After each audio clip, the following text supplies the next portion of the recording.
नमस्कार मंडळी. तर आज आपण बघणार आहोत जवळा म्हणजे झिंगा, चरचरीत झिंगा. इथे मी तवा घेतलाय, तव्यावरती झिंगा भाजून घेतलाय ब्राऊन होईपर्यंत. मग एका ताटामध्ये पाणी घेतलंय, पाण्यात जवळा टाकलाय आणि तो एकदाच नाही काय 2-3 वेळा धुवून घेतलेला आहे.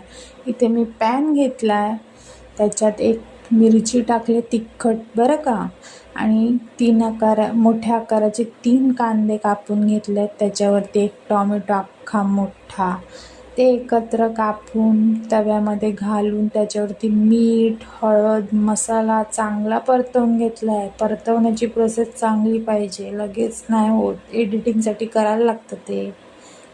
मग जवळा आपला भिजवलेला, स्वच्छ धुतलेला, तो त्याच्यावरती घातला आहे. त्याच्यावरती कोथिंबीर घातली. बघा कसं दिसतोय, मस्त चमचमीत. त्याला पाण्याचा वापर जास्त करायचा नाही, पाणी फक्त आपल्याला वरून शिंपडायचं आहे.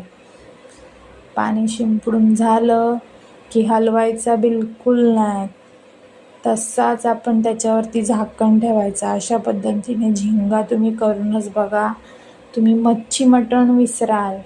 भाकरीसोबत, चपातीसोबत, रोटीसोबत, नाचणी ज्वारीच्या भाकरीसोबत, कशासोबतही खाऊ शकता. जास्त बनवायची गरज नाही, जरासा असला तरी 2 भाकरी तुम्ही खाऊ शकता. एवढा चमचमीत आणि चवीला छान. बघा कसा शिजलेला आहे जवळा.